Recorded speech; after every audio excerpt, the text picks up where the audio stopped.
The NBA is finally back and the Washington Wizards season is well underway, and second-year player Bilal Coulibaly is already showing how much he's improved from his rookie year. In the first 4 games of Bilal Coulibaly's sophomore campaign, he's averaging roughly 19 points per game, 6 rebounds per game, and 3 assists per game. His efficiency is strong as well, shooting 59% from the field, 42% from 3, and a 64.8 true shooting percentage. And on top of that, Bilal Coulibaly set his career high in the second game of the season and already broke it by the 4th game of the season. But beyond all the stats, when you really sit down and watch Bilal Coulibaly and how he's been moving on the basketball court, you can really see the clear bits of development he's had from last season into this one. So that's what I want to look into today. But before I get into that, make sure to subscribe, as this is the #1 place for any Wizards content you will see on YouTube. And on top of all the other Wizards and NBA content I have in the works, this upcoming Monday I will be dropping a video breaking down the Wizards' first week of the NBA season. But without further ado, let's take a look at how Bilal Coulibaly is playing to start this season.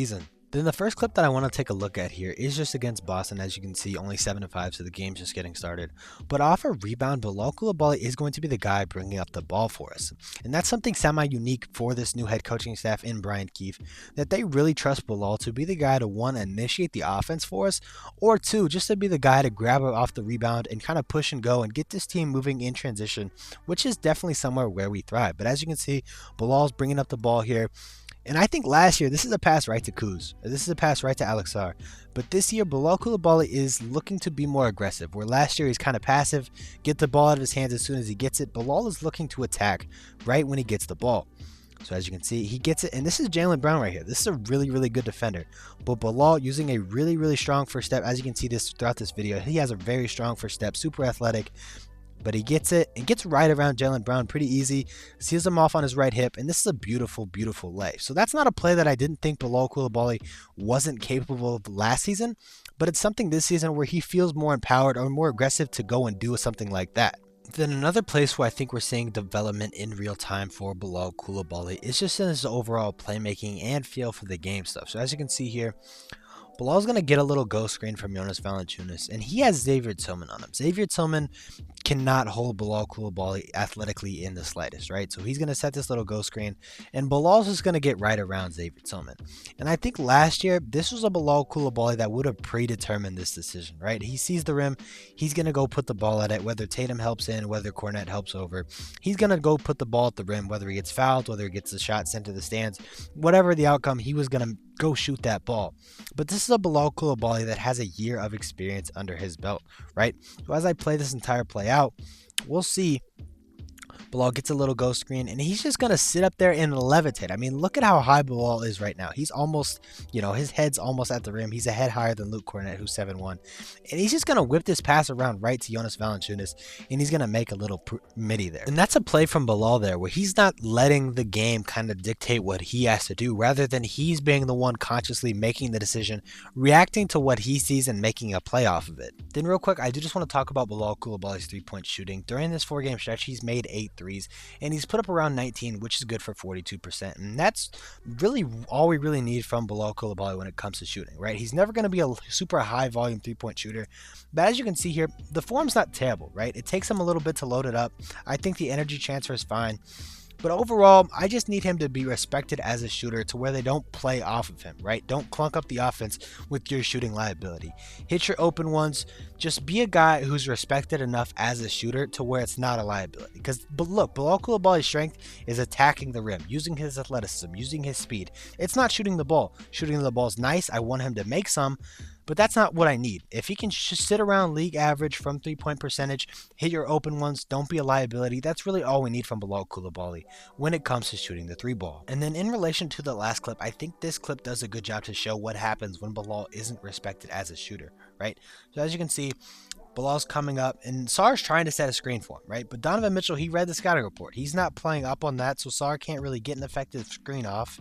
And Bilal's just he's not a threat from 3 right now. So it just creates this little awkward interaction where the guys don't know what to do. Bilal puts up a awkward mid-range shot that doesn't go in. And now I do think Bilal needs to be a bit more decisive when he's off this screen, coming off just immediately. But if you have a situation where Bilal Coulibaly is shooting league average, he's more respected as a shooter, Donovan Mitchell has to then play up here, right? He's right there. Then Alex Lar sets a higher screen. Then you see a more widespread offense. But when he's not respected as a shooter like that, that's where you can lead to a couple problems. Now, that's something, like I said, if Bilal just hits his open ones, that's something that can curtail. Or if he's just more decisive coming off the screen here. But I think that's just something to note. And then another thing I think Bilal Coulibaly has improved on is just his overall comfortability on the court, as I kind of talked about with the feel stuff. But as you can see here, I just wanted to highlight this great defense from Bub Carrington. Forced a terrible shot on Caris LeVert there. But we get out and we're running. And Bilal Coulibaly, he's going to get the ball. And he's got Evan Mobley on him, right? And I think year one Bilal Coulibaly, he's rushing, he gets the ball, he knows he needs to get a shot up. He's just putting the shot up, right? Mobley might get a piece of it. He's going to miss, he's going to force something dumb, right? But Bilal Coulibaly in year two, he's going to wait, he's going to sit, maybe shuffle the feet a little bit. It's fine, we're not paying attention. And he's going to dunk it, right? He's going to let Mobley fly over him.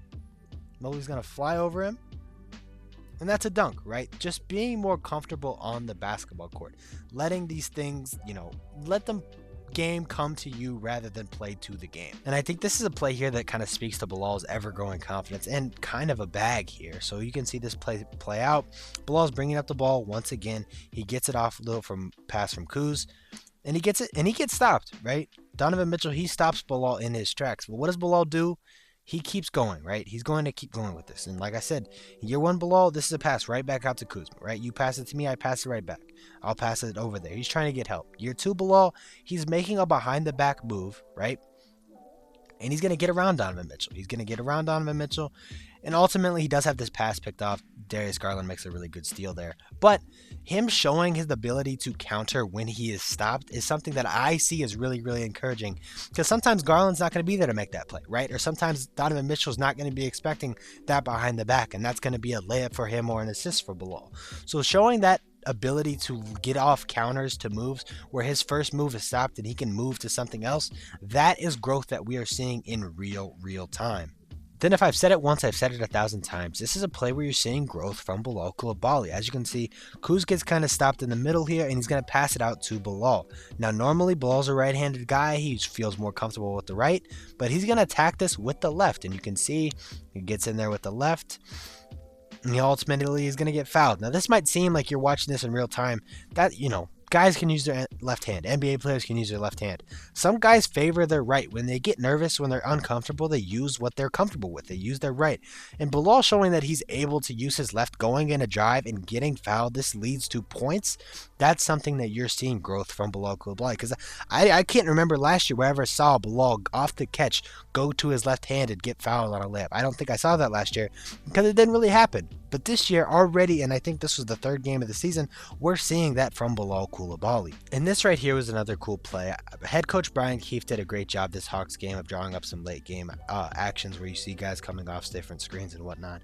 But as you can see, Bilal Coulibaly being guarded by Trae Young here, and I think it's pretty well documented Trae Young is not the best defender in the world. However, Bilal Coulibaly drives right, takes the contact and hangs in the air and finishes. And you can kind of see he's gassed up by that one. He's showing some emotion there. So as you can see, look, I can't say it enough. This was not something Bilal was doing last year, right? Taking contact from Trae Young. I know it's Trae Young, but any defender taking contact, hanging in the air, and finishing. That's quintessential basketball. It's really, really good stuff. Because last year, Bilal Coulibaly, if he's feeling that first contact, he's going up with it, right? He thinks that's it. I'm going up with it.